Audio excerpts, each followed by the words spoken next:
Hello friends, welcome to my YouTube channel. I hope आप सब अच्छे होंगे। आज हम एक्सेल में ये देखेंगे कि हम अपने डेटा को ऑटोमेटिक ट्रांसफ़र कैसे कर सकते हैं। जैसा कि आप देख सकते हैं, मैंने सेल रिकॉर्ड के लिए पहले से यहाँ पे शीट डिज़ाइन की हुई है और मैंने उसके साइड में उसकी आइटम की लिस्ट और प्राइस की लिस्ट पहले से ही बना के रखी हुई है। यहाँ पर मैंने अपनी कंपनी का नाम लिखा है, यहाँ पर उसका मोबाइल नंबर है। देन हमने सेल रिकॉर्ड के लिए हेडिंग डाल दिया। फर्स्ट कॉलम हमारा डेट का है, जिसमें हम डेट टाइप करेंगे। सेकंड कॉलम हमारा नेम ऑफ कस्टमर का है। थर्ड कॉलम हमारी आइटम्स का है। देन हमारी क्वांटिटी, उसके बाद रेट, देन हमारा अमाउंट। तो यहाँ पे हम डिटेल्स टाइप कर देते हैं। पहले मैंने यहाँ पे डेट टाइप कर दिया। देन यहाँ पे आप कस्टमर का नेम टाइप कर दीजिए, जिस कस्टमर को आप सेल कर रहे हैं। आइटम्स को लाने के लिए यहाँ पे हम आइटम्स पे ड्रॉप डाउन लिस्ट बनाएंगे। हम आइटम्स के कॉलम को सेलेक्ट कर लेते हैं और डेटा पे चले जाते हैं। देन डेटा वैलिडेशन, यहाँ पे एनी वैल्यू है, इसे हमने लिस्ट कर लेना है। सोर्स में हमने अपने डेटा को सेलेक्ट करना है। जिस आइटम की हमें लिस्ट तैयार करनी है हमने वो सेलेक्ट कर लिया और यहाँ से मैंने ओके कर दिया। अब यहाँ पे आप देख सकते हैं सभी की लिस्ट शो हो रही है मुझे यहाँ पे। तो फर्स्ट में आप अनिल स्टेशनरी को आप जो भी सेल कर रहे हैं आप वो सिलेक्ट कर लीजिए। देन यहाँ पे आप अपनी क्वांटिटी डालिए। आप जिस कस्टमर को जितनी क्वांटिटी में सामान सेल कर रहे हैं आप वो डालिए। यहाँ पे रेट भी हमारा फॉर्मूले से आएगा। हमने रेट निकालने के लिए यहाँ पे वी लुकअप का फॉर्मूला यूज किया है। लुकअप वैल्यू में आप अपनी आइटम की वैल्यू को सिलेक्ट करेंगे। देन कॉमा, टेबल एरे में आपने साइड में ये जो डिटेल बना के रखी है आइटम और अपने प्राइस की, आप उसे सिलेक्ट करेंगे। और जो आपने टेबल एरे में सिलेक्ट किया है, जैसे कि यहाँ पे मेरा सिलेक्शन है H4 से लेकर I9 तक, तो यहाँ पे मैंने उसको सिलेक्ट करके F4 प्रेस करके लॉक कर दिया है। यानी कि टेबल एरे की सिलेक्शन को आपको F4 से लॉक कर देना है। देन कॉमा, अब आप यहाँ से कॉलम इंडेक्स नंबर टाइप कर दीजिए। कॉलम इंडेक्स नंबर आप देख सकते हैं यहाँ पे इसका सेकंड है, तो हमने 2 टाइप कर दिया। देन कॉमा 0 और ब्रैकेट क्लोज एंड एंटर। अब यहाँ पे आप अमाउंट कैलकुलेट कर लीजिए। अमाउंट कैलकुलेट करने के लिए आपको क्वांटिटी मल्टीप्लाई रेट करना है। सेम ऐसे ही जैसे जैसे आप सेल करते जाते हैं यहाँ पे आप डिटेल्स टाइप करते जाइएगा। जैसा कि आप देख सकते हैं मैंने यहाँ पे सबकी डिटेल्स टाइप कर ली है। फर्स्ट कॉलम मेरे पास डेट टाइप कर लिया है मैंने। देन हमारे कस्टमर के नेम, जिसको जिसको मैंने अपने आइटम्स को सेल किया है, मेरे items. Then quantity, rate and amount, ये मैंने अपने डेटा को रिकॉर्ड कर दिया है।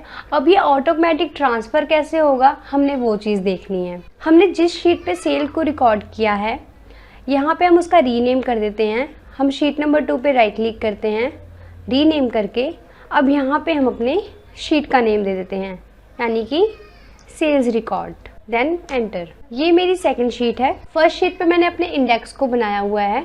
इंडेक्स का डिज़ाइन मैंने पहले से ही बना के रखा है, जैसा कि आप देख सकते हैं।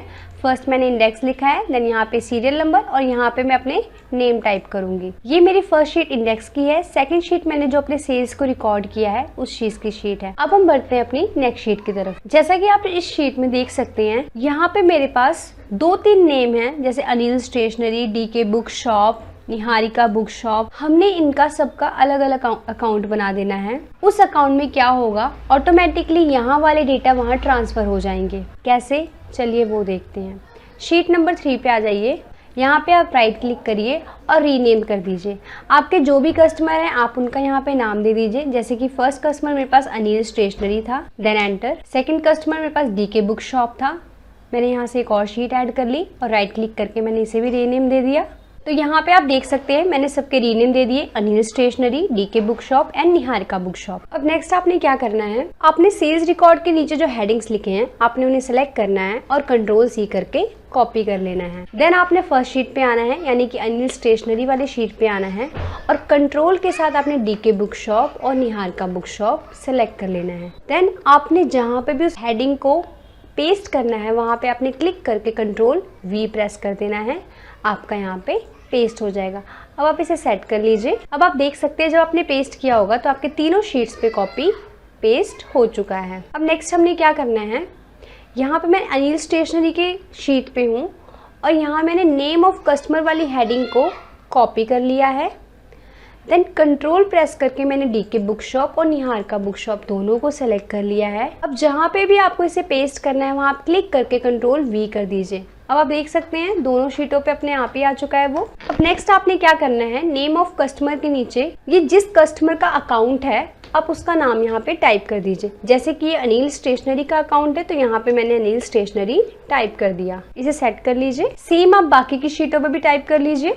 जैसे कि यहाँ पे मैंने डीके बुक शॉप टाइप कर दिया, देन नेक्स्ट शीट पे निहारिका बुक शॉप। तो ये मेरी तीनों शीट्स की हेडिंग्स तो कंप्लीट हो गई हैं। अब हमने देखना है कि जो हमने फर्स्ट शीट पे यहाँ पे डेटा को एंट्री किया है वो अपने आप Anil stationery, DK book shop और निहारिका बुक शॉप के अकाउंट में कैसे आता है। सबसे पहले आप फर्स्ट शीट पे अपनी सेल रिकॉर्ड वाली शीट पे आ जाइए और आप यहाँ पे इसे सेलेक्ट कर लीजिए। मैंने इसे डेट के कॉलम से लेके सारी एंट्री को नीचे तक सेलेक्ट कर लिया है। देन आप Ctrl+T प्रेस कीजिए और ओके कर दीजिए।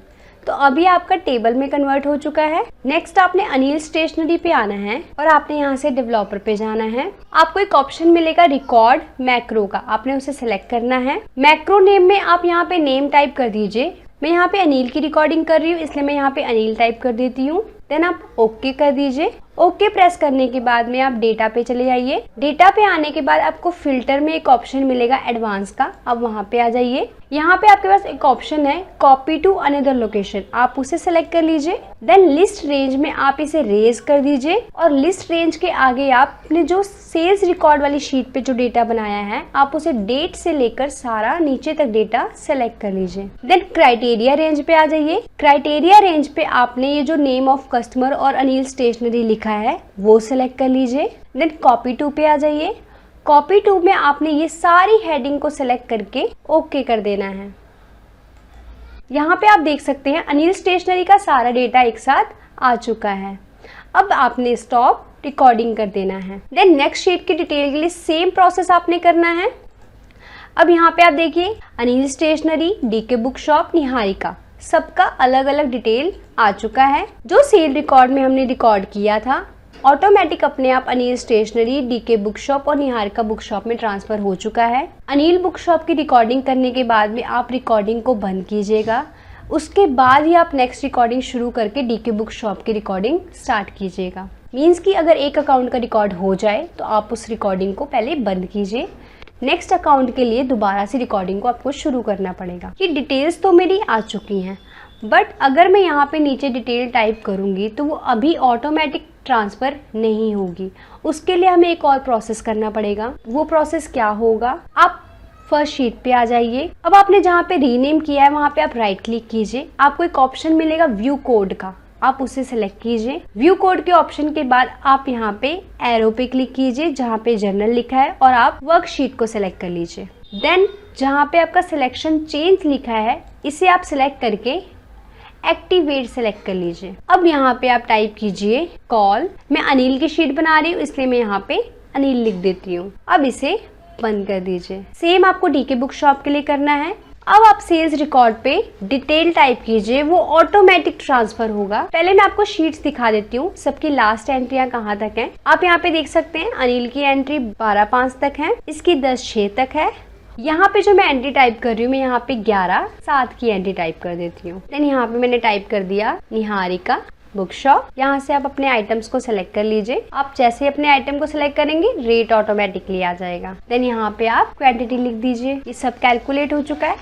अब अगर आप देखेंगे तो निहारिका में 11/7 की एंट्री ऑटोमेटिक हो चुकी है। क्लिक करके देखते हैं, ये देखिए निहारिका में 11/7 की एंट्री ऑटोमेटिक आ चुकी है। ऐसे ही जब आप सेल्स रिकॉर्ड में एंट्रीज करेंगे तो वो अपने आप ही जिसके भी नेम के अकाउंट की एंट्री होगी वो वहाँ पे चला जाएगा ऑटोमेटिक। आप यहाँ से अनिल का रिकॉर्ड करेंगे तो अनिल में चला जाएगा, डीके बुक शॉप का करेंगे तो डीके बुक शॉप का चला जाएगा, निहारिका की एंट्री करेंगे तो निहारिका में चला जाएगा। तो ये थी मेरे सेल्स रिकॉर्ड की शीट। देन हमने बनाया सबका अलग अलग अकाउंट, जैसे अनिल स्टेशनरी का, डीके बुक शॉप का, निहारिका बुक शॉप का। अब एक और इजी प्रोसेस ये है कि मुझे किसी के अकाउंट पे इजिली पहुंचना होगा तो मैं कैसे पहुंच सकती हूँ। उसके लिए मैंने शीट नंबर 1 पे इंडेक्स बनाया है। यहाँ पे आप उनके नाम टाइप कर दीजिए जिनके आपके पास अकाउंट हैं। जैसे कि अभी मेरे पास फिलहाल 3 अकाउंट हैं तो यहाँ पे मैंने उनके नेम टाइप कर दीजिए। हमने यहाँ पे अनिल स्टेशनरी को लिंक करना है अनिल स्टेशनरी के शीट से। लिंक करने के लिए हमने क्या करना है, हमने अनिल स्टेशनरी वाले कॉलम को सेलेक्ट करना है। देन आपको राइट क्लिक करके भी हाइपरलिंक का ऑप्शन मिल जाएगा या फिर आपको इंसर्ट पे भी जाके हाइपरलिंक का ऑप्शन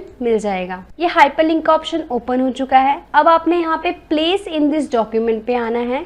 आपने यहाँ पे अनिल स्टेशनरी सेलेक्ट किया है, आपको इजीली पता लग जाएगा कि आपको अनिल स्टेशनरी को अनिल स्टेशनरी की शीट से ही लिंक करना है। आपने उसे सेलेक्ट कर लिया, देन ओके। अब यहाँ पे आप अनिल स्टेशनरी को क्लिक कीजिए, आप सीधा अनिल स्टेशनरी की शीट पे पहुंचेंगे। अब आप डीके बुक शॉप को क्लिक करेंगे तो डीके बुक शॉप की शीट पे पहुंचेंगे। ये इंडेक्स आपको किसी भी शीट पे पहुंचने में इजीली हेल्प करेगा। इंडेक्स बनाने का यही पर्पस है कि किसी भी शीट पे आप झटपट से पहुंच जाएं। इसको हम नॉर्मल टेक्स्ट की तरह भी कर सकते हैं। हम इसे सेलेक्ट करके अंडरलाइन हटा देते हैं और यहाँ से हम इसे ब्लैक कर देते हैं। पर ये लिंक अभी भी है, आप देख सकते हैं Anil stationery, DK book shop, Niharika book shop. तो फर्स्ट शीट मेरी यहाँ पे इंडेक्स की थी, जो ईजिली किसी भी लेज़र पे पहुँचने में या किसी भी अकाउंट पे पहुँचने में हेल्प करेगी। सेकेंड शीट पे मैंने यहाँ पे सेल्स रिकॉर्ड करना है। आप यहाँ पे डेट डालिए, अपने कस्टमर का नाम डालिए, आइटम्स, देन आप अपनी सारी डिटेल डालिए, वो ऑटोमेटिक ट्रांसफ़र होता जाएगा। फिर यहाँ पे मैंने सबके अलग अलग अकाउंट्स बना लिए। तो यहाँ पे मेरी जो शीट है वो कंप्लीट होती है। आई होप आप सबको समझ आ गया होगा। Thank you so much for watching my video. Please like, share and subscribe my YouTube channel.